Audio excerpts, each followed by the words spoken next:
If you're looking for faith dimensions in the Barbie movie, do you have to dig deep?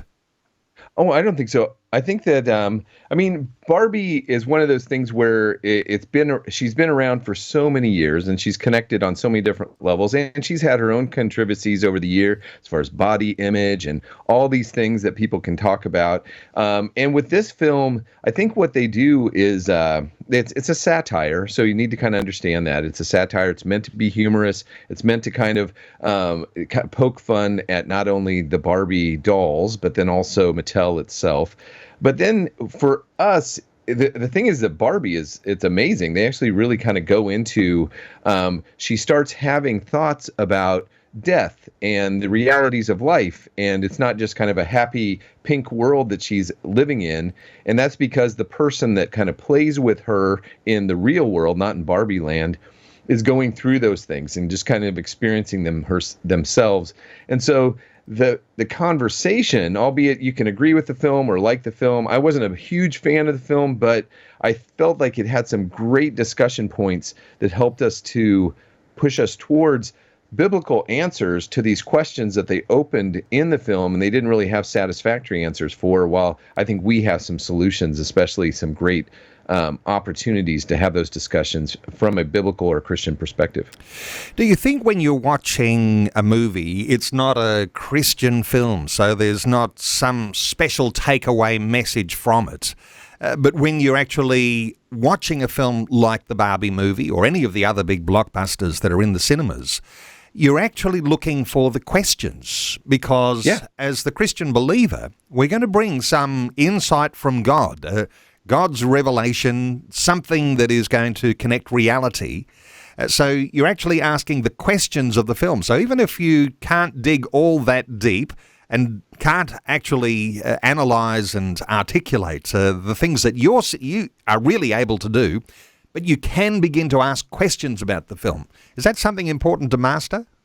It's something, and I don't even know, I mean, because I'm still working on it too, like how do you do this and how do you weave it into conversation and make it engaging and not pushing people away or seeming too odd. But it really isn't too hard, especially with both Barbie and Oppenheimer. They ask some huge questions. And if you're thinking about it, even based on the last sermon you heard or when you're having your devotions and you're reading through the Bible, it's amazing how God really provides those answers for us. That text that was written thousands of years ago, and we can see has really been going on since the beginning of time as far as the stories, how they still speak into and how our world hasn't changed too much. And our stories still come from that. And I feel that every story, including all movies, point back to what we have with God's story or the meta-narrative, however you want to call it. And so, yeah, I mean, I have examples. I mean, I can tell you, because I usually go see films. I tend to be in the movie theater with people who aren't from a Christian background, but yet they're asking these questions. They're going, well, what'd you see about this? And what about that? And why would you reject this idea? Or, they're talking about death. They're talking about all of these different areas that we have answers for through the Bible, but it's also how we introduce that and make you just add that into the conversation. As somebody came out with, in the Barbie movie, connecting to the real world with issues like death and cellulite. Now, men tend not to be concerned about that, but women are concerned about that.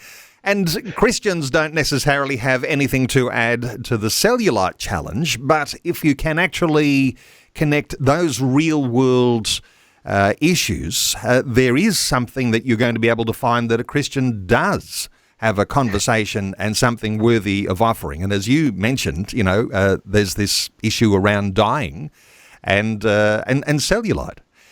I know. You're a master in bringing in the one thing that I don't know if I've ever talked about online, and that or in a review would be cellulite. But what's interesting about that, the whole cellulite side of things really comes down to women, particular when it comes to body image, and I think we lose sight of the fact that God created both men and women, and also God loves us how we are, the package we come in, and he, allowing that, regardless of how much cellulite or little you have on you, and that really that we have a God that does care and love us regardless of how we look or how we feel. And so I think that's we do actually have ways to be able to kind of address it without even being cheeky. I mean, you can kind of have fun and kind of laugh about it, but you're going, but the reality is that people are struggling with these things. And I think that we can, I mean, it could mean, no, maybe you still need to go out and have a good run or maybe have a good workout every once in a while to kind of work on that cellulite issue. But just because you have cellulite doesn't mean that God doesn't love you, And so that's why I love about these conversations, because people try to do that all the time. They're going, well, what about that? And I'm like going, well, but really the Bible does have something to say about it. And I don't even think we have to work that hard, but it's just a matter of just kind of knowing your Bible and enjoying the conversation. And on top of it, then throwing it back to the other person and going, what do you think? I mean, am I off here? I mean, am I completely out there and just kind of, am I dealing in a world that doesn't exist? But thankfully, we do have one. We do have answers, I think, with the Bible. It's one thing, isn't it, to engage with a cellulite conversation, but then those other more deep issues. Right. I'm not even sure where I got this from in some reading a review. I hope it was yours. But the attempt to dismantle the vicious nature of this world's definition of toxic masculinity. And women's self-identity. They managed to create an atmosphere of toxic femininity. There's this sort of this concept of, if there is a toxic masculinity that people talk about, suddenly you've got a movie that moves the pendulum from one side to the other, and all of a sudden there's the creation of a toxic femininity. Now, I'm not sure. I mean, as I mentioned, my confession was I haven't seen the film, but you've got masculinity and femininity, and there's a biblical, Christian, revelationary thing that you can speak into about that type of topic. Exactly. Well, thank you, Neil, for reading my review. It was your view. I'm glad it was yours. Thank you. Good. But and that's probably one of the. I mean, because for me with Barbie, the two struggles I had with it is that they address the whole issue of the patriarchy and kind of toxic masculinity, which I can appreciate people kind of going after.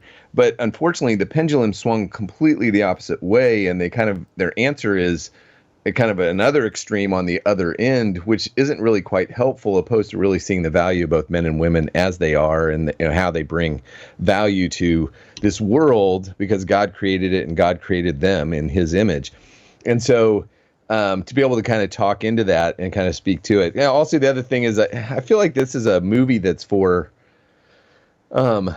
adults, not that it's an adult movie, but that it's for the deep thoughts and some of the things that their considerations that they're going into are really for the adults that played maybe with Barbie when they were little. But this isn't really for your 7-year-old who's going to be walking in with their Barbie going, "Ooh, I can't wait to see a Barbie movie." And because it's not that sort of thing. So I felt like it was marketed a little bit poorly.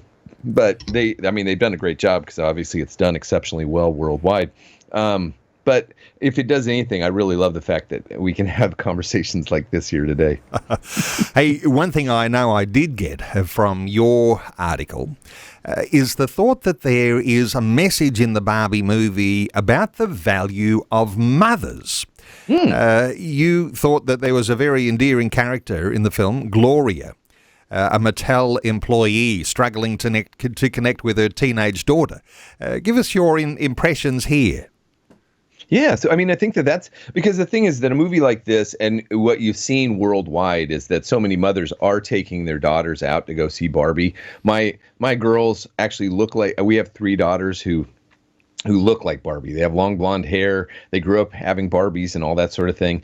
And this film really shows how invested the mother needs to be or parents need to be in their children's lives, and that they may be getting all of these messages from the world, all things kind of come in their way, but yet it's when you have parents, but specifically mothers, invested in their daughters' lives and their children's lives, that they are the ones that are really able to be the closest to and having the greatest influence on them. And so I see that that's one of the things I felt was a positive takeaway from a film like this, is that you can have a positive influence, but also sometimes you have to go through the difficult things, because not every time will your child embrace you or be excited about the message you're trying to deliver, or that you want to care for them, or they see that you're trying to keep them safe. But really, in the end, it's really showing how important mothers are and how parents are in their children's lives. And so that's one thing. It was a positive takeaway and something I really found value of. And also even because I watched it with my wife, I watched the movie with my wife. And that's one of the things that she really saw too, was it was a great way to kind of celebrate the value of parents in their children's lives.